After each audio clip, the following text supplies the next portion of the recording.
Hello, everybody, and welcome back to Only Stupid Answers. This is the show where we answer your questions about movies, TV shows, comic books, fasts and furiouses. I'm your host, DJ Wooldridge. With me, as always, is Roxy Stryer. Hi, Roxy. No, then she's gone. And then Roxy left. I'm not doing the show anymore. I'm out of here. Oh, this my show goodness. Sucks. I don't like it. And then Roxy will say hey in just a minute. And then with me is Adam, our special guest for today. How you doing, man? I'm great, man. I'm very excited to talk about Fast X. I'm very excited to see the fate of Roxy's camera. The fate of Roxy's camera. Listen, if you're listening to the audio version of this, you have no worries. But if you're watching the video, like, hey, man, we're doing the best we can here. We can't hear you, Roxy. Your mic's muted.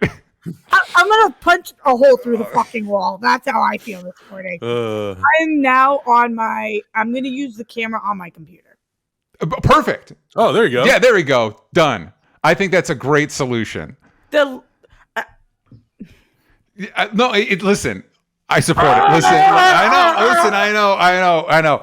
But you know, it's okay. We've decided to build our entire infrastructure on these imperfect things, and we love it. Yeah. It's fantastic. But now that hopefully we found a solution for that, Adam, man, how are you doing? For the kids that aren't familiar, who are you? Where can they find you? What are you up to? What the hell am I doing here? I have a YouTube channel with my buddies Augustine Rios and Hector Navarro. It's called Heroes Reforged. We do reaction videos every week to brand new shows, brand new movies. We are in the middle of doing House of the Dragon, which is our first foray into the Game of Thrones universe. Yeah. It's pretty fun. I'm actually really liking the show. I've seen, this is going to like piss people off. I've seen, I think, 5 episodes of season 1 of Game of Thrones, and then I saw all of season 8. Gotcha. I didn't think season 8 was like as bad as people thought, but I also don't have the context of the other 7 seasons. Well, so I'm excited to eventually get to that show. Listen, man, I feel like I'm on the same page with you on multiple reasons. One, I didn't dislike season 8 as much as everybody in general, even though I watched the entirety of the show. But what you did is basically what I did with Lost. Is like I watched like a handful of episodes, like the Penny's Boat, like that sort of thing, and then I watched the finale. And so when everybody lost their mind about like worst finale ever, I'm like, I thought it was kind of good. I don't know. I don't know. Did you watch Penny's Boat or did you watch not Penny's Boat? Whatever the line, I literally like a couple, like I watched a couple of season premieres and season finales. I was like, cool, but you know, it's tough with. I would argue getting into Lost at the time was even harder than Game of Thrones because especially those first couple seasons of Lost were like the full 24 episode. Yeah. Like now long entire seasons. Yeah, entire series will come and go with less episodes than the first couple seasons of Lost. Yeah. Also, I don't remember when Lost was on. How would somebody go about binging it? Order it on DVD? Yeah, like buy the entire entire series. On DVD. Yeah, exactly. R.I.P. Damn. Well, listen, we're getting ahead of ourselves, but I do think this is pertinent conversation to what I want to talk about in news. But before we get into that, I want to mention, of course, if you want to watch these episodes live, if you want to see them ad-free, if you want to check out Patreon-exclusive shows like What We're Into or Spider-Versity, you can do that over at patreon.com/onlystupidanswers. Also, on the YouTube, specifically YouTube show, Sal from Comic Pop and me are going through the X-Men movies. We just did our episode on X2, X-Men United. And those happen live every third Wednesday of the month. So check those out too, please and thank you. Also, if you listen to these over at Spotify, every week we ask a question. This week's question was, who is your favorite Guardians of the Galaxy character? Ray Alvarez said before Volume 3, Nebula. Now I'm tempted to say Rocket. Great character stuff for him in Volume 3. And Bribnib said Nebula. Adam, who's your favorite Guardians character? Great question. We actually just did the same thing on our podcast. We used Hector was very excited about this. He brought over all 12 of his Guardians of the Galaxy action figures. Yes. And we ranked them all in order from our favorite to least favorite, which least favorite is still a pretty cool character in the Guardians universe. But we unanimously came to the decision that Rocket Raccoon is the best character in the Guardians trilogy, at least for us. I'm excited today because I think when I was watching Fast X, I was like, okay, I need to talk with Roxy and Adam, and we need to go through all the characters and like figure out who the MVP is of this, of specifically Fast X, and like the merits of each character. Roxy, before we move on from this, I don't know if we had this specific discussion on our Guardians episode. Who's your favorite Guardian? We just did the same thing for the World Girls where we did a full. Everyone's doing rankings. Awesome. Yeah, we did a full ranking, but who my favorite is did not win. For us, we ranked Drax as number 1. My favorite's Gamora, but like very specifically after the third one is Gamora. I genuinely feel like any answer is pretty valid, unless you're saying like Kraglin. Then I'm like, then it's like, I don't know. Hold on. That. The only person who are your 12, Adam? What's that? You said 12. Well, like, we had all the main characters from all 3 movies, so it wasn't just Guardians 3. Okay. Yeah. The only person whose favorite Guardian is Kraglin is James Gunn. So be on the lookout if you're listening on Spotify for the question as part of this episode. But now let's hop on over real quick to news. And wasn't sure what we should talk about for news this week, but I thought this information dropped that, of course, there's news that Disney is merging Hulu and Disney Plus, which I hate because that probably means I will no longer have access to all those FX episodes that are on Hulu. And does that mean that? It doesn't necessarily mean that, but here's what makes me think it might mean that, because everybody, when it comes to, in my opinion, when it comes to business bros and CEOs, they will always look to see what the worst person is doing, and then they'll all do it. So everybody looked at what Dave Zaslav did and like, wait, we can delete content. Can write stuff off? We can just delete content and number go up? Because this is something we've been doing. If you let CEOs get rid of people or things and number go up, they will do that. So layoffs and number go up, layoffs are happening. If 7,000 layoffs at Disney, I think. Yeah. So like, and it's a completely artificial and it's bullshit. But this is not a business podcast. We don't need to get into that. But so with the news of this merger, a bunch of things are going away on Disney Plus and Hulu, but the 2 main ones are Willow on Disney Plus is now off the platform, or going to be off the platform, and Why the Last Man is going to be off, which was a recent FX series, is going to be off the platform on Hulu. Where are they? Once they're gone, they're gone. Oh, yeah, they're gone. Yeah, the official term is called impairment charge. Cool.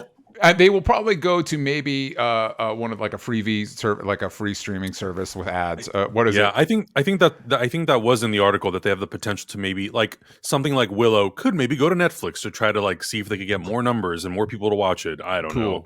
Yeah, Netflix is like, because I know you guys covered Willow on Heroes Report. We did, right? and now no one's going to be able to watch the fucking show with us. Yeah, so like what do you all think about this?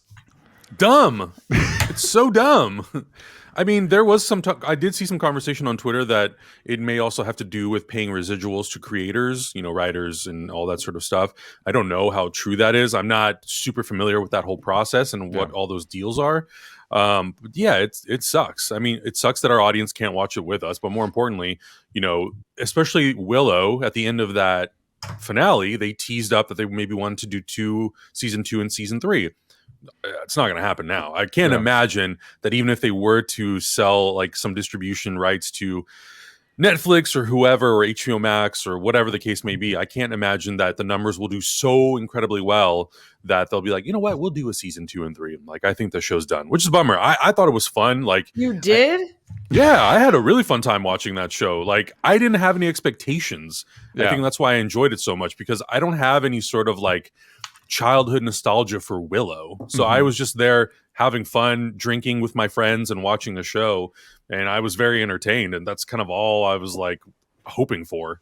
Are you not entertained? I thought the same thing, Roxy. So Roxy, what about you? What do you think about the purge that's happening? It's like I'm trying to wait until we fully know what everything looks like. I started hearing those ads on my ad-filled Pandora that were like, start to bundle now because da, da, da, da, da. And I was like, oh, fucking A. Like, I think a lot of people probably hear it and get very excited that everything's going to be in one place. I feel the opposite. Same.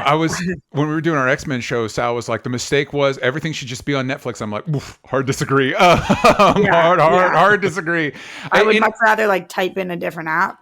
then yeah, I just, Yeah. Well, you're touching on something that I found kind of unsettling is I've seen a resurgence, whatever, an upsurge in people on Twitter being like, yeah, finally we're realizing that everything we did in the cable era was great. Yeah, we want things to be bundled. We want them to be choked with ads. We want them. It's like, well, wait, time out. I'm not saying our streaming system is working. Yeah. But going back to cable, because I think they're thinking back to when they were children, like, yeah, cable was free. It's like, no, cable was free because your parents were paying for it. Cable, you spent a lot of Daddy money. paid for it. Yeah, man. What are you talking about? You spent an exorbitant amount of money for cable to get channels that you wanted like one channel and you had to pay for like 50. And then they were like choked with ads. It's like, no, I would... Listen, man, I'm getting ready to spend money on the ad-free Paramount Plus, man. I don't want ads. Don't put ads back in my life, please. But that is the one good. There's a lot of good parts of the streaming services, but one of the good ones is that our cable shows do go there, like ABC to Hulu, which I really appreciate, or NBC to Peacock. Theoretically, sometimes they take a day or two, but like they end up there, which is cool. I feel like maybe they're going to stop doing that at some point. Yeah. Which would be brutal. And we're going to need to have both cable and the streamers again. You guys cord cut a while ago, yeah? Or you could... Oh, no. Yeah. No cable here. But it's funny because I have this conversation with my mom all the time because she still pays for cable. And she's like, I'm paying $200 a month for 400 channels. And the only thing that I watch is The Bachelor and Grandma watches QVC. And I'm like, well, then just get rid of the whole thing. Yeah, Fuck man. it. Yeah, but where else can you find QVC? I have no clue. Bachelor comes on Hulu. Yeah. See, so just get, and that I think the idea of I find Hulu incredibly useful of the streaming apps. Like again, that's where I watch my FX shows. I mean, that's enough. But like Roxy CW saying, like, stuff on Hulu? No, not anymore. CW stuff is Warner Brothers, and they have their own not that great app with ads. The CW app is the most atrocious piece of trash. They could use actually a streamlined system. Remember when HBO Max announced HBO Max when they had just announced. What was it called? DC Universe? Oh, DC Universe. Yeah, DC Universe. DC Universe, which was on top of CW Seed.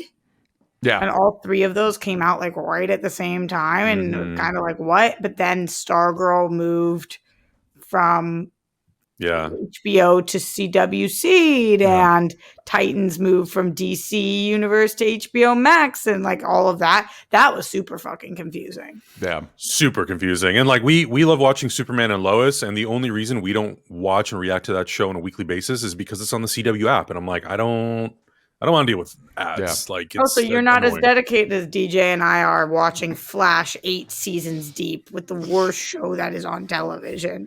Great. Yeah, hell no. Yeah, we made the mistake that like Roxy and I kind of in some ways kind of got our start covering the Flash. So we're like, it's the last season of the Flash. Let's check in, and it was a mistake. It's upsetting. It's upsetting. We do text really funny things about it. Does make my read. I know that's a bummer because I've heard nobody talking about that show. And is the season over or is it still? We got one more episode. We got one more episode. Roxanne, that was the penultimate? Yeah.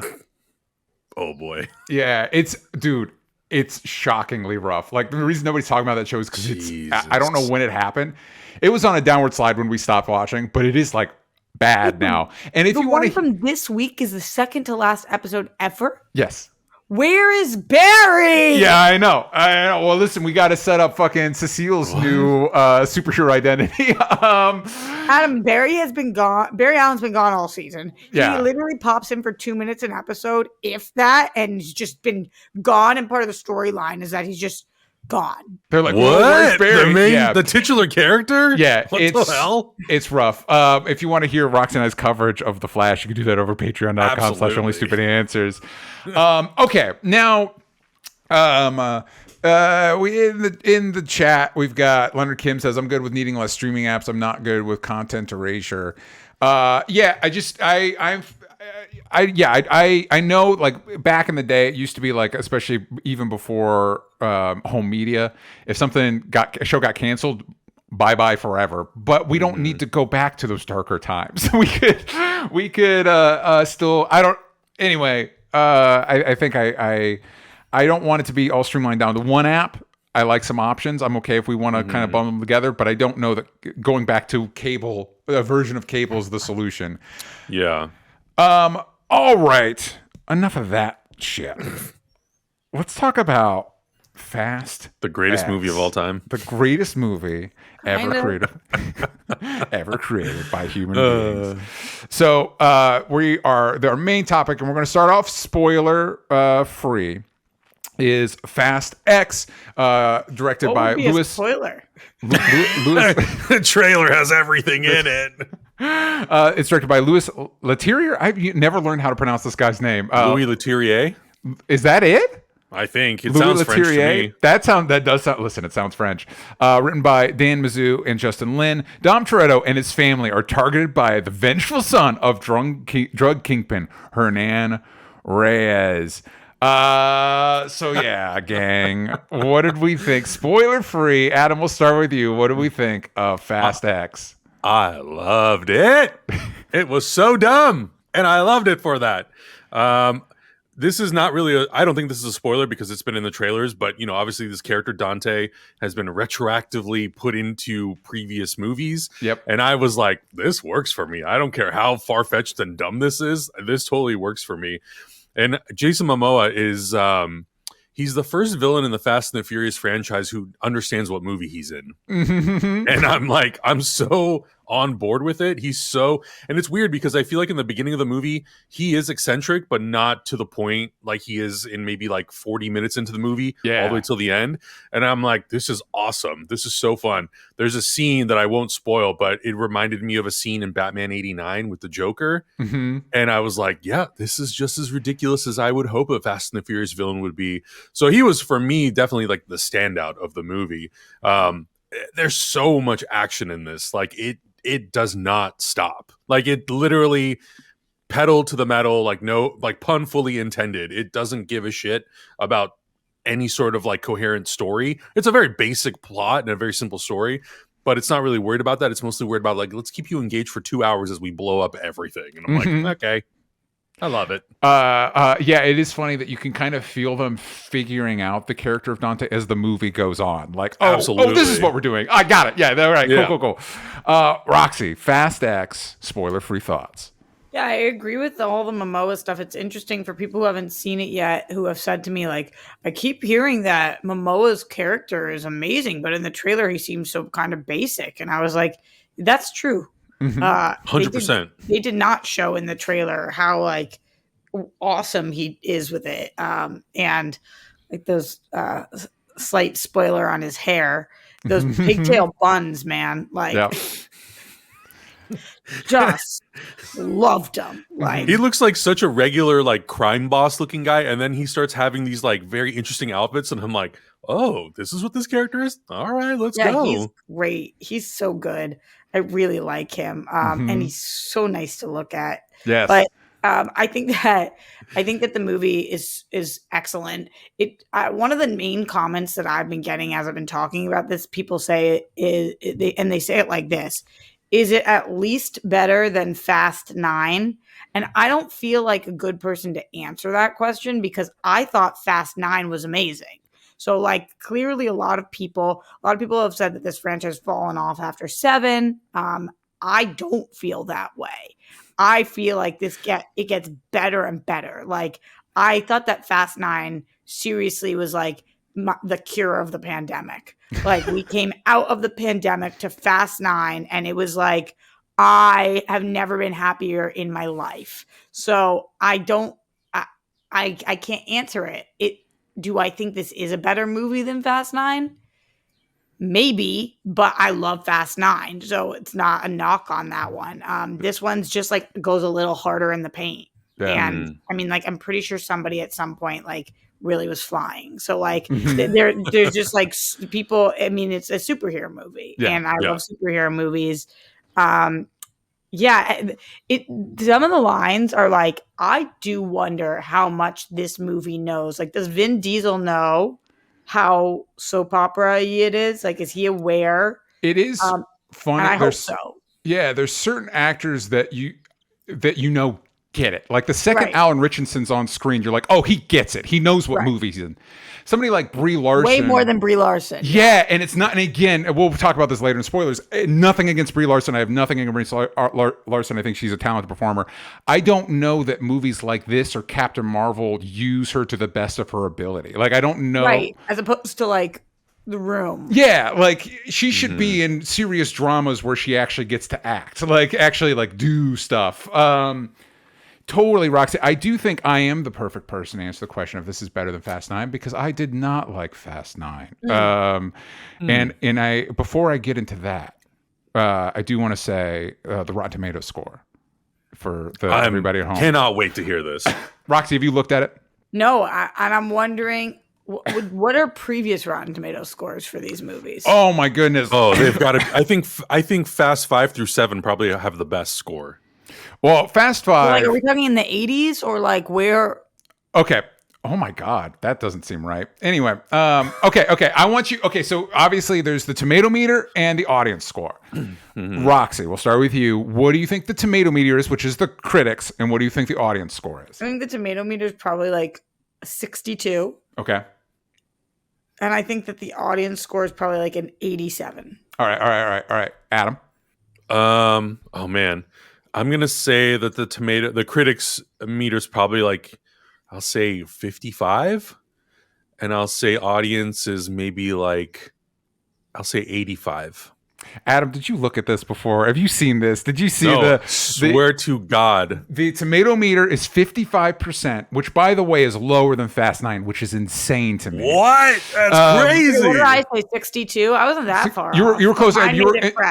And you were close on your audience score, which is 84%. Both of you were close on the audience score, which is 84%. Okay. The critics' consensus, as irredeemably silly as it is satisfyingly self-aware, Fast X should rev the engines of longtime fans while leaving many newcomers in neutral. Sure. For me, what movie do critics think they're watching? Dude, I don't know. And the audience I was in was eating it up. They were laughing at the lines you're supposed to laugh. When a character showed up or like one of the crazy things happened, they cheered. It was a blast. I genuinely think that Fast 5 came out and it was so good compared to all the other movies that I think critics maybe go into it being like, no, we want Fast 5 every time. And I'm like, but why? And this movie, I don't remember the differentiation. I don't remember what. I can't recall. Fast 5 was what? Fast 5 was the kind of essentially the prequel to this movie, the setup for Dante's character, and it was the first time we got The Rock. Okay. And I will say, the Ocean's 11 movie of the Fast and Furious franchise. It's where this franchise settles into. Oh, we're James Bond, Ocean's 11 with cars, and it's crazy. Like they settled into what it's become. And I will say, I don't think this movie does itself any favors because it opens what you were saying, Adam. It opens with like retroactively inserting characters into 5, which was just a reminder like, hey, remember how good 5 was? It's like, well, maybe don't make me compare you to that one because that is still the benchmark. But to the question you've been asked, Roxy, for me, here's why I would articulate I think 9 is not as good as this movie or as most Fast movies, because I think the Fast movies have to do a very tricky thing, which I like to call the dumb fun ratio. It needs to be more fun than it is dumb. They're all, listen, this isn't Oppenheimer, all right? They're Fast movies, okay? We're not coming in here with sky high expectations. But so things like, spoilers for 9 if you haven't seen it, launching a car up into space to shoot a satellite is more dumb than it is fun. And it kind of breaks what works about these movies. Oh my God, that is so untrue for me. The magnet stuff is more dumb than it is fun. Oh my God, listen, what fun is. Yeah. They went to the United States of space in the last movie and I was into it. Yeah, and so like there's one moment for me that breaks, and it's a brief moment in Fast X as a spoiler, I won't mention it, that kind of breaks that tightrope. But for the most part, and I don't want to ruin specific stunts, but let's say like driving a car down an exploding dam. That is on the right side of the dumb fun. Is it dumb? Yeah, but I don't get what your line is. That's the line. It's the stuff that like I think what it is this. So like this has happened in previous movies too. So I'm not spoiling anything. Like if a car drops out of a plane onto other cars and crushes those cars, is that how cars work? No. But is it how your inner 13-year-old wants cars to work? Yeah. And it doesn't require you. It's all about the vibe. It's all about like, you're not breaking the reality.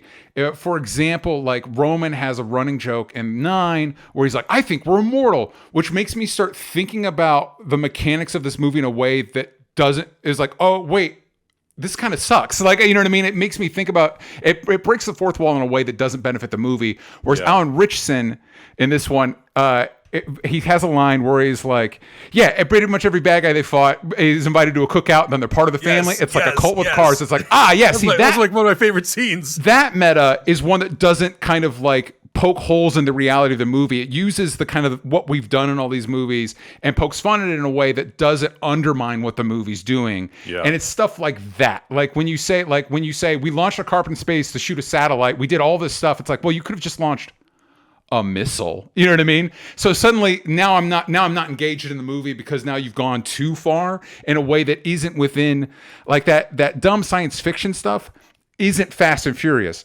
Fast and Furious is using jumping a car and hitting a thing to hit another thing to stop a thing. That's the kind of dumb Fast and Furious does. Saying magnets do this now, it's like, well, that's not how magnets work. And now I'm not out of the movie. It's like, don't do magnet shit. That's not what Fast and Furious is. Do car shit. That's what I'm in for. That's my line. It's unclear to me, DJ. I feel like you just described the same thing over and over again, but I'm okay with that. But like, listen, most people's least favorite Fast movie seems to be Fast 9, so I'm not coming from nowhere.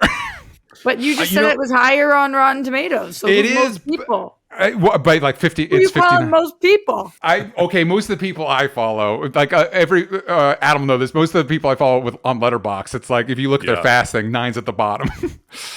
I mean, I would say that the Fast 9, that scene in particular where they're talking about sort of like the meta about being, I was like, why are we addressing this? This is so unnecessary in a Fast and the Furious movie. Like, move on.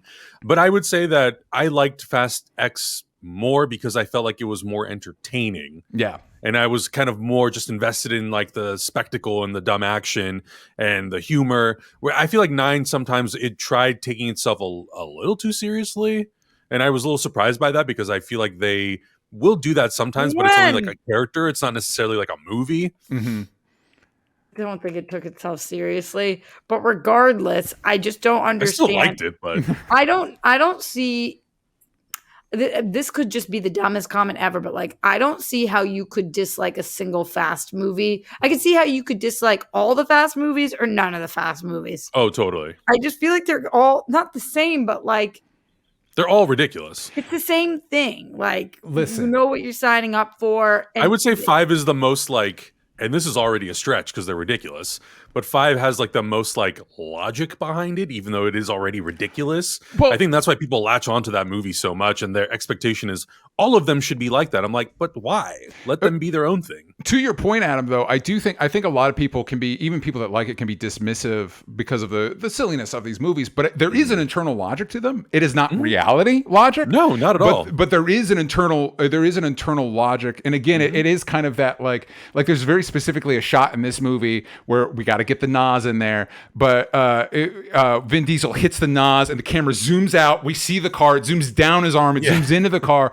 And what is silly and early aughts ridiculous as that shot is, it actually does like Fast and Furious. It is, but it's the ethos of Fast and Furious. It's like, what if cars were like an extension of your body, and you were able to use them like action movie characters use their bodies, like the ridiculous things John Wick does. What if you could do that with a car? That's kind of the internal logic, and it's loosey goosey. It's not like hardcore, like it's not hard science or anything, and it's definitely not realistic. But I think I think that's why people latch onto them. It's fun and it can be ridiculous, but in its best forms, it's not stupid. And I would argue stuff like shooting the car into the face is stupid and therefore not as fun as some of the stunts we get into Fast X, which is why I enjoy Fast X more. That's my thesis on the Fast movies. We've got some questions here. What? Sure. Okay. we got some questions that I think we can answer spoiler free. So let's try and do that before we have to shoo the kids away for spoilers if they haven't seen it. Leonard Kim asks, bearing in mind Vin Diesel's insinuation that it'll be a trilogy to cap off the franchise, So Vin Diesel has been implying that Fast X is the first of 3 movies that are the end of this franchise. Does Fast X kill off some key characters, or is this one too soon? Do you think that there will be any casualties at all, or will everyone just get to ride off in the sunset by the end? I think the best spoiler-free way to answer this question is looking at the next 2 to 3 movies, however many movies it ends up being, finishing the Fast and Furious franchise. Will this be like, are we going to lose people, or is this going to be like spoilers for Guardians, kind of like, hey, everybody gets a happy ending? I feel like after watching this movie, I was kind of surprised. I'm gonna try to tiptoe around something. I was kind of surprised with the ending, how much, like, as you said, Vin Diesel said that this is part of a trilogy to end it. Yeah. I don't think he's loosely said that. I think he straight up said that. Yeah. I was kind of surprised compared to previous movies' endings, how much this is leading into another movie. As opposed to like being a little bit more of a full circle, like I could feel the 1/3 of a trilogy aspect of this, which makes me think that there will be, in the 3 throughout, there will be some deaths. Yeah. I do think that that's something that they're thinking about. What about you, Adam? I actually agree because, well, first of all, this is so messed up, but like my brain, when they announced Fast 10, I was like, cool, it's going to be 20 years, 10 movies, great. Then they were like, we're going to split the last movie into 2, and I'm like, 11 movies? I hate that unevenness. Yeah. So now they're like, we're doing a trilogy. I'm like, you're going to make 12 movies? Perfect. Yeah. I love that. So I'm like, I'm all aboard for that. And if it's going to be, if it's going to be just a continuation, great. But I do think that there will be casualties. And I think there are some characters that I think would be totally cool if they have their happy endings and they ride off into the sunset. And it would be cool also if we did see some characters die. If everybody survives and they all have a happy ending, am I going to be upset about it? No, I think it's totally fine. Yeah. But if there are some casualties, like, all right, cool, let's make them fun. Let's make them like huge and make them hugely impactful. And I'm all for it. So I'm pretty open to whatever they honestly want to do. I don't think that this will happen, but I would like to maybe see Justin Lin come back and do one of these movies. But, if it's Louis Leterrier for all 3 of them, sure, why not? Yeah, I'm not a huge Leterrier fan, but watching this, I was like, yeah, you're the perfect director for these types of movies. What else has he done, DJ? The Incredible Hulk. Didn't he do the one with Jet Li, or am I? I'm not sure, but definitely The Incredible Hulk. I did rewatch The Incredible Hulk last week. I actually really enjoyed it, and I was not a big fan of that movie. And I was like, you know what, this movie's actually like not that bad. If you compare it to the rest of the MCU, yeah, it's not as strong, but it's actually like a pretty good movie on its own. It is funny, man. He did the first Transporter. I actually really like the first Transporter. Anyway, yeah, he's perfect for these types of movies. So to answer the question, you prefer him to Michael Bay, DJ? Yes, by a wide margin. There we go. Okay, so to answer this question spoiler-free, do I think there will be casualties based on this movie alone? We do get a moment that it certainly implies that we lose a character. However, after that, we also get a moment that says, like, by the way, there are no stakes in these movies. You think a character's dead? Nuh-uh, nope. So it's like, anything could happen. Yeah, it's one of those, like, listen, like Adam was saying, I'm along for the ride. I don't... this isn't even Guardians that kind of is even more, I would argue, like serious and kind of takes its material more seriously. It's like, listen, there are no stakes in these movies. I'm not worried about anybody's safety. The one character that they most easily could kill off is the one character they never will, because the actor's passed away. And that also leads to Jake Hefner's question. Again, spoiler free. Do you think The Rock is missed in these movies? Honestly, I kind of miss Luke Hobbs a little.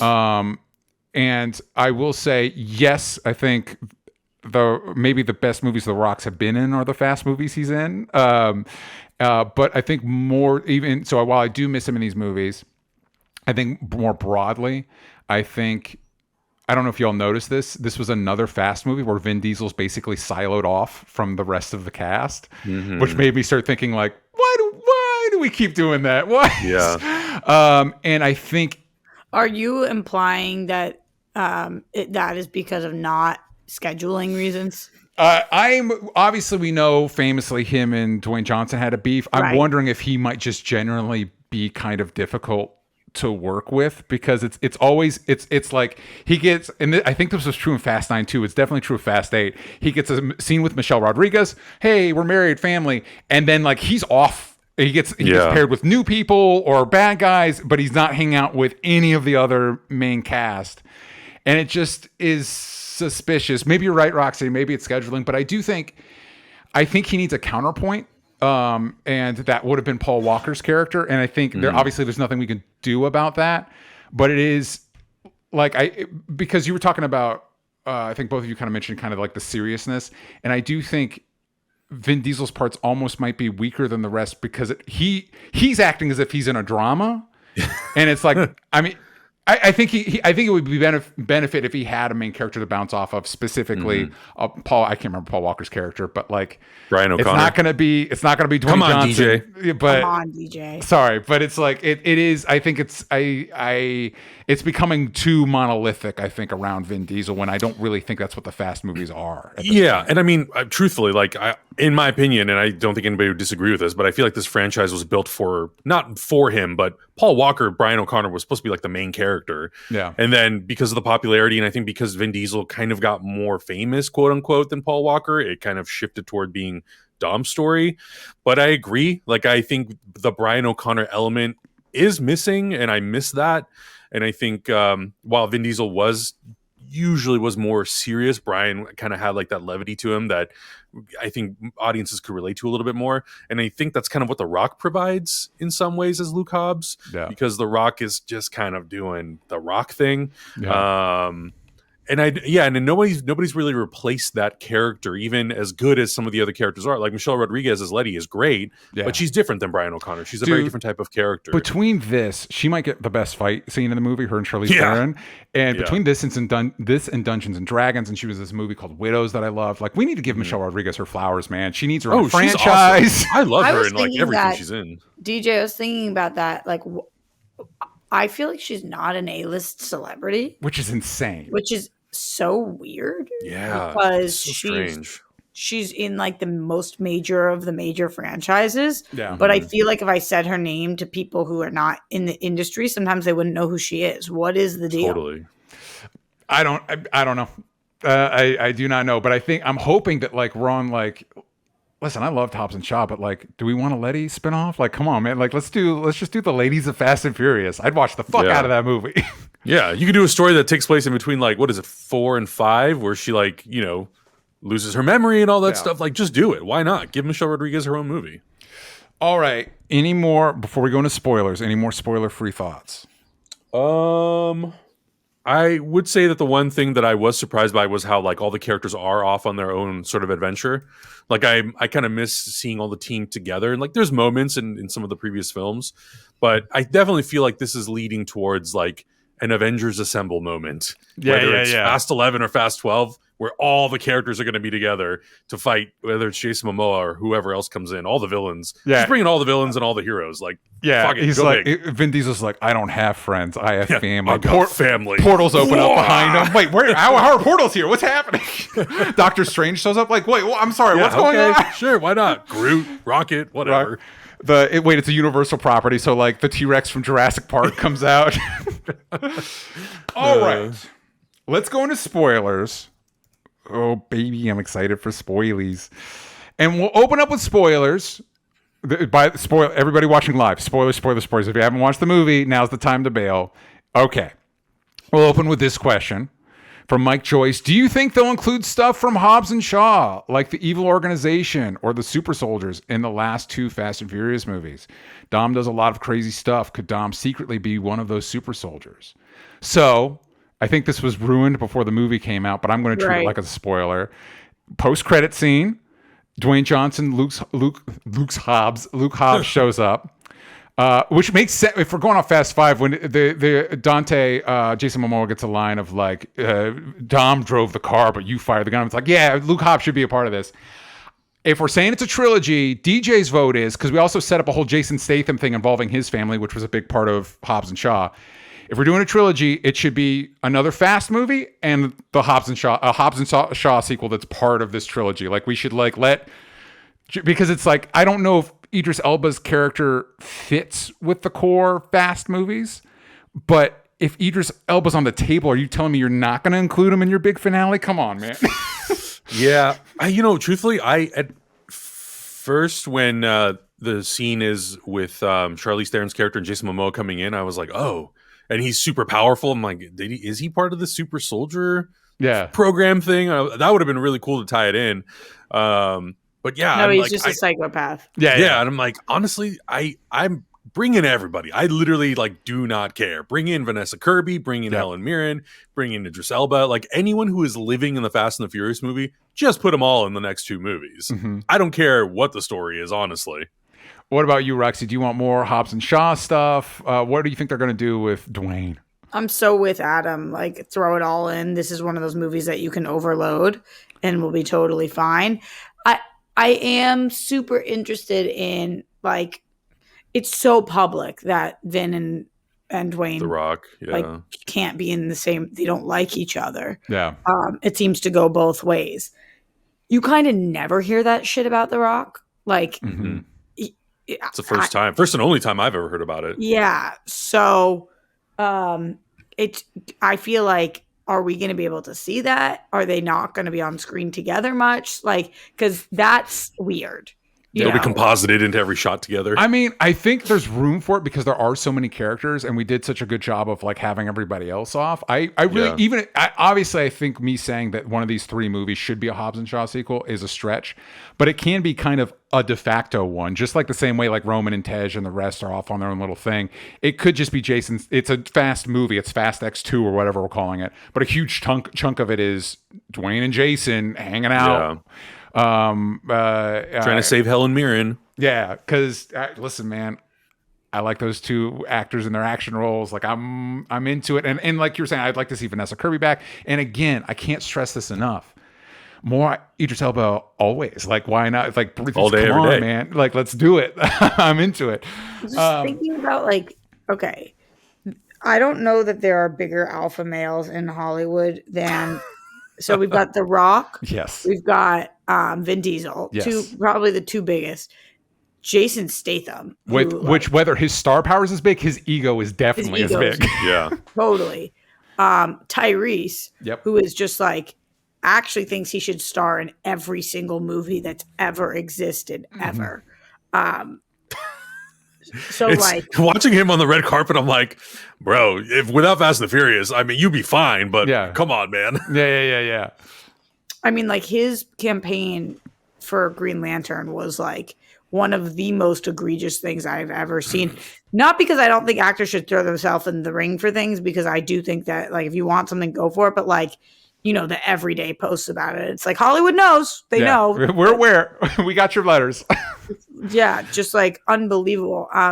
So no shit, there's going to be issues, right? Yeah. I feel like they're on set. It's bro. Give it, bro. They're always bumping each other's chests, popping up. I don't know if you guys feel this way, but I definitely feel like you can see a lot of the seams of the making of these movies in the sense of there's so much ADR done, and there's so much off-screen chatter, off-screen talking when the camera's it's on Michelle Rodriguez, but Vin Diesel's having a full conversation with their son, and I'm like, man, are you guys changing these scripts the 5 minutes before you're filming, and it's all being ADR'd and redone in post? And I'm just so curious, talking about everybody's ego on those movies of well, I think I need more screen time in this scene, or I need more dialogue in this scene, right? And how much of that is being changed on the fly, and my helmet hourly needs to be off. My helmet has to be off in every scene because it's a money maker. Yeah, well, it's tough too, and I think a way to resolve this. One of the other issues is there is a lot of bloat in these movies. So when we talk about letting characters die, it's honestly we should have each one of these movies we probably should have shelved a character just to streamline it. But to that point, not only won't we do that, so the thing I was mentioning earlier is there's a moment. Not only will we not kill characters off, we'll bring them back. I do want to go through each of these actors and talk about what they bring to the movie, because there's so many standouts. One of them being, for me, John Cena. I like John Cena, I'm not sure he quite clicked in the last movie. this John Cena, it's like, yeah, this is my favorite John Cena. Was Cena. like the cool uncle. Yeah, cool sure. Uncle John Cena. Ooh, baby. We imply that maybe, possibly, he might have gotten blown up. But then a few minutes later, like, hey, remember when Gal Gadot fell off a plane to become Wonder Woman? Guess what? She's back now. So it's like, okay, so John Cena's going to be in the next movie, man. All right, so it's not. There's no stakes. What do we think about? Well, it's Giselle, right? That's the name of the character. What do we think about Giselle coming back? Well, I don't know. I was more intrigued by the submarine coming back than her coming back. Right? Like, why are they? Why is that in Antarctica? What's up with the submarine? Yeah. I agree. I was more like, why there? And then she opened up. I was like, yeah, all right, that makes sense. Sure, whatever. I was like, okay, this is what you have to. If you're a Fast fan, this is what you're thinking at this point, right? What can we do that we haven't done? Mm-hmm. So we ventured into outer space. We've gone a little bit underwater, but not fully. I mean, we haven't done a full car chase underwater. That's a good point, Right. Roxy. Straight up, like Bring in James Cameron. Come on. Yes. You guys are joking. I think that there is room for a lot of underwater stuff in the next 2 movies. Mm-hmm. Yeah. Enter submarine. And to your point, Roxy, I've been watching. I've never seen the Riddick movies, the Chronicles of Riddick movies. So I've just been watching those on Netflix. And I forgot that Dame Judi Dench is in Chronicles of Riddick. And Vin Diesel did a whole campaign to get her in this silly ass sci-fi movie. So I could definitely. Vin Diesel would love to be like, yeah, we're using the Avatar technology for Fast X2. Yeah. Just you mentioned Judi Dench just made me think about this. Like, I Put her in the movie. Yeah. I cannot believe the caliber of actors. Like, the fact that they've gotten Oh my God. The fact they've gotten Charlize for this long, Helen Mirren, it's just like, Yeah. Abuelita Rita Moreno. I'm like, Yeah. anyone will do a Fast and the Furious. My God. Rita Moreno, man, like holding court at that table, just so great. But to the original question about Giselle, is that her character's name? Yeah, I think so. Fascinating. What you got, little mama? What you doing here? They seemed happy to see her. Yeah. How'd you survive the plane fall? Does it matter? Who cares? There's you just like with Han surviving in Tokyo. There's gonna be some whole insider backstory thing that they're like, she landed and she landed on some device contraption thing, and they're gonna figure out a way to write it if they haven't already. And I'm like, yeah, okay, why not? She's not doing any more Wonder Woman movies probably, so okay. So there you go. And listen, man, that runway was already the longest plane runway in the history of the universe. 18 miles. So okay. So let's go through these actors real quick. This will be our last thing. We'll go through these actors and talk about, how important they are to the movie and to the fun of the experience. And of course, we got to start with Vin Diesel, Dominic Toretto, the de facto lead of these movies. And I've already kind of gone on paper saying nothing against Vin. I'm enjoying the Riddick movies as I watch them. I love these Fast movies. It feels like literally and figuratively, he's in a different movie than everybody else. I don't disagree with that. It's so hard because Dominic is one of those characters that I'm like, I don't need you. Mm-hmm. There's plenty of other cool characters in the movie, but you're the thing that keeps it all together. Yeah. And it's not Fast and the Furious without you. So you have to have him in there. He's the glue of the family. What are you talking about? Exactly. But I'm saying as Vin Diesel, I'm like, I'm not that impressed by you, but you are the glue. So you have to be there. DJ, tonally speaking, you mean, or what movie do you think he thinks he's in? Well, one, he's off from the other characters, and two, again, he's not. Even when you say that, I'm kind of like, was he? Yeah, because it's the once the house gets attacked, he interacts with Daniela Melchior's character, the sister of whatever. A lot. And he interacts with, but he's not interacting with Roman. He's not interacting with Tej. He's not interacting with Letty. Like our other core team is off doing something else entirely. Mm-hmm. And I think everybody else is able to access hey, we're having fun. This is fun. And he's like, no, this is serious. This is a serious threat to my family. And it's like, yeah. Isn't that kind of his character?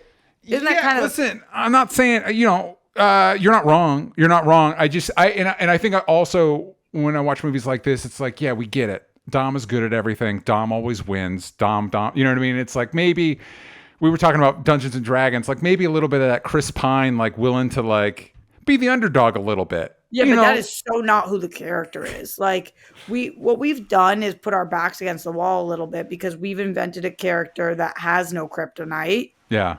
That will be everything. That will he's the Superman of the franchise. Yeah, he says, to his kid, I will be home. He will be home. Like, we know he's not going to die. Yeah. He's indestructible. But goddamn, if they kill him, I'd be like, great. But they did do something in this movie, like he didn't win the car chase. Well, but not because Momoa cheated. Right. I'm just saying, like, I don't think we've even seen him lose anything ever. And I was like, okay, Vin Diesel's contract loosening up. Okay. Yeah. Well, and again, I think that goes back to I think we did a classic like Rocky 3 ending where like him and Paul Walker race, but who won? That with Paul Walker being gone, that's gone. You know what I mean? That any sort of question of who the lead of this franchise is gone. And I kind of wish. I feel, and maybe this is me reading into the, the news, around the movies. Like, I kind of wish like Vin Diesel would let his ego take a back seat more, and I think it would make the movies a bit more engaging. As much as I enjoy them, I love them. I love this movie. I just think like it would help sell the threat more to make me a little bit more invested in his character. We already talked a little bit about Michelle Rodriguez as Letty. She brings so much to the table. Also, again, now that we're in spoilers, that fight with her and Charlize Theron in the laser lab room, it's like, and again, I think a lot of the women get some of the best action scenes. And again, I think it's because they don't have the ego. They're not coming into it with the egos that the guys do. Like, I have to, if I get hit, I have to hit back just as hard. And it's like, no, just make the scene cool. And like, and this is also we should talk a little about Charlize Theron as Cypher, who kind of doesn't need to be in this movie, except it's Charlize Theron. If you have an option of having her in the movie, put her in the fucking movie. Get her in there. Yeah. I mean, she had her action scene. I was like, this is why. Where's Atomic Blonde 2? Come on. Yes. It does make you kind of wonder, are Michelle Rodriguez and Charlize Theron like the two of, if not the two best action stars of the day, like of the time? This movie makes an argument for that. Awesome. I mean, Michelle Rodriguez has been doing a lot of. She had a really good fight with Gina Carano in Furious 6. She's proven time and time again that she is a worthy action star, but we're like, nobody's utilizing her. Fast and Furious is, but nobody else is. And I'm like, just more. Yeah, totally. I just think like you think about, okay, when you think of women action stars of our time, when you think of action stars, there's so many, but there's like Angelina Jolie, there's Emily Blunt, there's Michelle Rodriguez, there's Charlize Theron. Like, there's not that many that you think like action immediately, and we've got two of the three. And if you count Gal because of Wonder Woman, like they're three of the biggest hitting action stars all under one roof. That's cool. Maybe we'll get a three-way fight between the three of them in the next movie. That'd be amazing. Please and thank you. About to be a what? So then we get, of course, Tyrese Gibson as Roman, Ludacris as Tej, and Nathalie Emmanuel as Ramsey. Can we talk about Ludacris? Yeah, let's do it. Okay, because I think he is like the most underrated person in the franchise. Go on. Talk about somebody who is very clear on not being the alpha male of the group. Yeah. Like, thank goodness for Ludacris in these movies, who kind of like goes with the flow, but also pushes back on like the absolute idiocracy that is the rest of them sometimes. I love his character. Like, when you think Fast, you don't think of him first. Yeah. But I just think that he is like, he deserves his flowers. Mm-hmm. Like, it's also crazy to me still, and I understand that we're on the 10th movie, but this is freaking ludicrous. Like, and it's ludicrous that this is Luda. Like, what? Well, can I do the counterpoint to that? When you talk about the egos, I actually think I'm always pleasantly surprised around Tyrese Gibson, because like, I don't think Roman ever wins a fight. He's definitely not the best. Like, he's kind of everybody's punching bag, and so it's like, he's bummed by that. Clearly, by that. Always. As a character, like, he's not happy, and like the whole premise of this movie, DJ, was him like that's real life. Yeah. This was art imitating life. The entire premise is Tyrese being like, but what about me? Yeah. It's like, Totally. okay. And we also get, I should mention, I don't know why I don't have him on my thing, the actor that plays Han. Sun Kang. Yeah. He's great too. Yeah. I would like to see a little bit more with that character, or maybe give him a little bit more. I feel like in the last movie, because it was like his return, they gave him stuff. But I'm like, okay, let's not forget that Han is in the mix. So, and it feels like, based on what they're setting up, that hopefully that side of the team, the Tej and the Tyrese and Ramsey characters, like I want them to have a little bit more to do, because they are definitely doing stuff, but it's a lot of like stuff is happening, but it's I feel like they mostly are doing dialogue. They're not doing so much action in this movie. But Adam, they got blown up in a plane. They're clearly dead forever, never coming back. They got blown up in a plane. I'm hoping that Han gets siloed off if we're doing like Hobbs and Shaw shit, if he gets looped into them. Because and I was actually pleasantly surprised. I'm like, okay, we all like Han, and he's going to fight Jason Statham. How much will Jason Statham let Han get away with in this fight? I know, seriously. And it's like, okay, it wasn't too bad. Han was able to hold his own. Okay, all right. And then we had the excuse of an entire army shows up for Jason Statham to fight. Got it, good. Characters I don't care much about. Top of the list, Jason Statham. But he's Roxy. On the one hand, I totally understand. On the other hand, Jason Statham, though. I like seeing him kick people in the head. I totally get that. He's fine. It's just like, I don't feel like he's in a different way than the rest of them. What new is he bringing to the table? Great, solid point. You're not wrong. No, I totally agree. I feel like he's great. I think he is there to be great for the action moments, but from a story perspective, I'm like, what are we doing with the Shaw family? Like, what? He is here so we can keep getting Helen Mirren. Roxy, does that make him worth it? You need Jason Statham to get Helen Mirren. Is it worth it? I know. Don't feel like we do need Jason Statham to get Helen Mirren, but if that is the case, if it's a package deal, then okay. Okay, all right, good. What's up with Owen Shaw? Is he still alive? Dude, you know he's going to show up with whatever this Shaw subplot is. Owen's going to be in there, which that was another wild thing. Like, oh wait, we're making this a good guy now too? All right, whatever. Not to bring us too far off track, but because of all of the caliber of actors that we've stated so far who have all been in the franchise, and we know we have 2 movies left, an actor that has not been in the franchise yet, if you guys could dream cast anybody. Tom Cruise. Oh, I have an answer to this too. So you're Adam, you're Tom Cruise. Okay. Never gonna happen, but God, like it would be amazing. Hero, villain, what? I would love it if Tom Cruise was like the bad of the whole thing. That would be great. That would be effing amazing. Never say never. And but here's the problem. Okay, you're in a production meeting. On one side is Tom Cruise. On the other side is Vin Diesel. And Who's winning that fight? Who's winning that fight? Who's winning that fight? I think Tom Cruise. Tom Cruise got a lot of juice. Here's the only way to do it, DJ.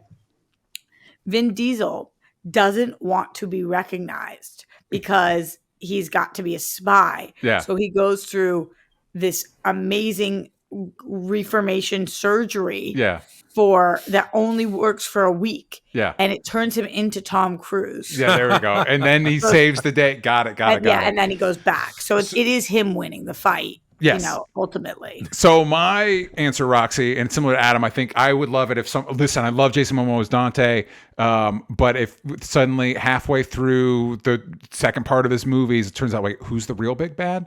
It's Nicolas Cage, because he was in Gone in 60 Seconds. So he's got history with car movies, and it's fucking Nicolas Cage. And you could let him go. I've heard Nicolas Cage interviews be like, yeah, when I talk to a director, I was like, how operatic, how big do you want me to go? And you could be like, this is a fast movie. All the way. Go to a 10. Yeah. No, crank it up to 11. 20. What do we, I think that would be perfect. What about you, Roxy? What's your answer to that question? This is such a weird thought, but like, what if the big bad, like running everything is like Peter Dinklage? You guys were talking about Game of Thrones at the beginning, but like, I'm never going to be sick of seeing these like big strapping men, but also like, is everybody maybe we need a brains behind the operation character. Yeah. I think that was supposed to be, not that she's a villain, but Ramsey sort of, but now also she's like kicking people in the face with her laptop and shit. Yeah. Totally. So let's round it out. I've mentioned this before, John Cena. I think he's fucking great in this. I think maybe the scenes I have the most fun with are the John Cena scenes in this movie. John Cena understands the assignment every time. Yes. Mm-hmm. Every movie I've ever seen him in, it's like why sometimes the best of the best are able to cross over the way that he has is because he's just like so dedicated to the fucking craft and understanding the assignment. I think he's going to go down. It's possible that one day he surpasses The Rock. Like he's just so good. Yeah. I think Dave Bautista and John Cena have so much more to offer in different ways than The Rock.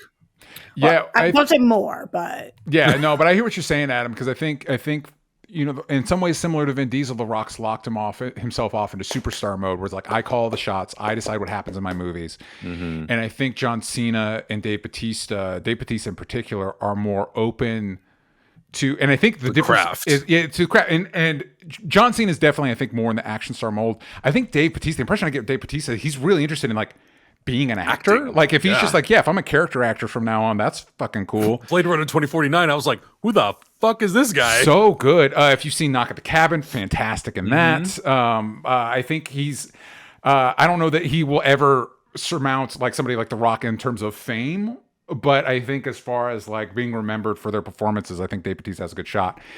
Now the new babies. We get Brie Larson and Alan Ritchson. And again, Roxy, you mentioned this with Jason Momoa, and I think it is true of pretty much the entire cast. This cast is very easy on the eyes, including Brie Larson, and I think she's very talented. But I think between her and Alan Ritchson's like, oh, I know what this is. I know how to do this. So my most viral interview of all time is with Alan Ritchson. He famously came on the show when I was at Collider. And I remember that, told me, I mean, it has millions and millions of hits, told me like all about the filming of Teenage Mutant Ninja Turtles and how he like, it was the worst experience of his life. You couldn't pay him millions of dollars to go back. He effing hated it. Yeah. And it went everywhere. And they seemed miserable on that project. And it was miserable. I hated working on it. Yes. I was so happy watching this because he was so lovely to talk to and so open. And sometimes, you know, like a publicist is giving people their responses. He clearly was like, I'm a human being, so this is how I fucking feel. Yeah. Which I really always respect because it's never the right move for you career-wise. You've just decided I'm a person, so I get to be a fucking person. So I have a lot of respect and admiration for him because he wears his heart on his sleeve a little more. Yeah. So when I watched him in this movie, I was like, oh, and also DJ, you and I covering Titans. Yeah. I mean, I think they did him fucking dirty. He didn't say 100%. That to me, but I think they did him dirty. I think the show did the character dirty. I feel like part of that was because he didn't want to be in the show anymore. I have no idea. I just like we've seen a couple different things where I'm just like, this guy is a star, and he's not he's not there yet. I agree. Obviously, I don't have the experience you have, Roxy, but anything he's in, it's like, man, I like this guy. I like him in things. I want to see him more. Like, I think he's great. He was on this NBC show back in the day that I covered for AfterBuzz called, it was something like I Can Do That or I Could Never Do That. It was a competition show where you would like try out, you would pretend to be like in the Blue Man Group or like to be part of the Harlem Globetrotters or whatever. And you would see how well you whatever. And I just thought that he is so good at everything he does. He's an effing star. Yeah. So I've seen him for years and years, thought he was a star. And this is the first time that I've ever seen him where I'm like, oh, the world is going to see what I feel like he's been hoping for the world to see, which is that like he didn't go in and try to be the best actor in the room. He tried to give to the service the project, and that made him such a star in this moment. Like his line delivery, when he pauses, where he looks, how he angles. It was a bummer to me. And I was sitting next to fellow world girl Steph Sabra after he says his thing, and then Brie Larson speaks, and I turned to her and I said, fuck, bummer. Because Brie Larson is also so fucking talented, such a star, but the two, it was so apparent in this movie, the juxtaposition of the two of them, where he clearly is like going the Momoa track in terms of, I get what I have been brought in here to do. Yeah. And she is like acting her tits off. And it was like, oh, this is a bummer to watch it back and forth, because he is just like stealing the scene, and you are really, you're understated, and you're nonchalant, and you're motivated, and that is exactly what you've been trained to do, and does not work here. Yeah, it really underlines like how dumb the lines are, where it's like if you come in with the brass and the bravado, it's like, okay, I'm in it. It doesn't. Yes, I know what movie I'm watching. You're 100% right, Roxy. I felt the same way. I remember Alan Ritchson back from the Smallville days where he played Aquaman. Aquaman. Anyway, yeah. So it's super cool to see him now in Fast and the Furious movies. And that scene, like his delivery of all of that stuff, where he's like, yeah, every villain gets a seat at the table. I'm like, I want to take that clip and I want to show that to everybody who's never seen Fast and the Furious, to just be like, this is what this franchise is. Yep. Alan Ritchson delivers it perfectly. Yep. And I wonder, and I don't know how many people that go into this franchise are massive fans of it. Brie Larson was very vocal about being such a huge fan of it. So I do wonder if like she put some unnecessary pressure on herself to like really act in this movie, when I'm like, yeah, you don't need to. Yeah. You don't need to. You're already talented. Yeah. Just chew up the scenery and you're going to be fine. So I don't know. I think you can get in your head as an actor because you know this lives forever. Yeah. So you never want to be like a laughing stock. Yeah. And so I think it can be very difficult to know you have more juice and talent in you, and instead decide to be like, oh, the pain, the horror. But that's like what this calls for. I mean, I really 100%. Like. Do you guys know who Susan Lucci is? I know the name. Yeah. So I grew up. I hate when people quiz people. I so didn't mean to just quiz you guys. I just don't ever know how famous somebody is, because I grew up on ABC soaps. All my children, One Life to Live, General Hospital, Port Charles. Susan Lucci has won like maybe 50 daytime Emmys. She is, if you know one person in soap operas, she stayed there this whole time. She is like the soap opera star. This woman would crush in this. Yeah, like she's never done anything else. They should be pulling from soaps. That's where they should be pulling from. This is a soap, functional. Like in a lot of there's a lot of story. We've got missing brothers, people coming back from the dead. It's a fucking soap opera. It is a soap opera, and you have to perform it like it is a soap opera. Yeah. And you almost have to turn off that part of you that's like, I am classically trained. Yes, and it's like that is not helpful in this moment. Yeah, my last two things with Alan Ritchson, love that we set up that we play the beats of like, oh, he's going to be part of it. Like, nope, hard no. This is the end of the movies. Alan Ritchson isn't joining the good guys. Fuck you. Also, his weird little half suspender, whatever was going on there. What is that? Don't know what it is. Liked it, into it. Don't know what it does. And then, of course, we need to wrap up. But I think, can we all agree that the secret, or not even that secret, MVP of the movie is Jason Momoa? Mm-hmm. Oh my God! Not a secret. He also gets a scene. This might have been what you were missing earlier, Adam, where like we were talking about, like at the beginning, he feels like he's playing it serious. It almost feels like he's trying to do an accent. And then as the movie goes on, they're like, wait, that's not what this is. This guy's having a blast. And he even gets a scene where he's talking to two people he's murdered with their face duct tape up. Oh my God! That's like, the Joker moment. Yeah, this is actually kind of upsetting. This is incredible. I love it. Did you guys for a minute think that they were like alive still? Because I'm looking and I'm like, I wasn't sure. I was like, wait a minute, I got to get a good look at these guys. Oh no, they're hella dead. In the eyeball. Yeah, I thought I was gonna vomit. Yeah, having a blast. Love it. Love his commitment to it. I love it. I so badly wanted him to grab one of them and be like, and I'm glad you're dead, and just like laugh and walk off screen. Great. Jason Momoa, good work. Okay, we are out of time. Adam, where can the kids find you? My social media is just my name, at Adam Hlavac. On Heroes Reforged, we're doing reactions for stuff. We're going to be talking about Fast X, which I think should have been called, and I will say this for the rest of my life, you should have called it Fasten Your Seatbelts, because goddamn, it is a ride. So many puns. There's been so many puns. All the puns. Roxy, what should the kids be looking out for from you? You can find me everywhere at Roxy Stryer. I just shot a movie called Crust. We just wrapped. Congrats. I'm so stoked about it. I've been posting a lot about it. You probably won't be able to see it for a while, but be on the lookout because it's fucking awesome. Check that out. You can find me at DJ Talks Trash. You can follow the show everywhere that matters at Only Stupid Answers, but on Twitter. Yank out the vowels from stupid. And we will see you all next time.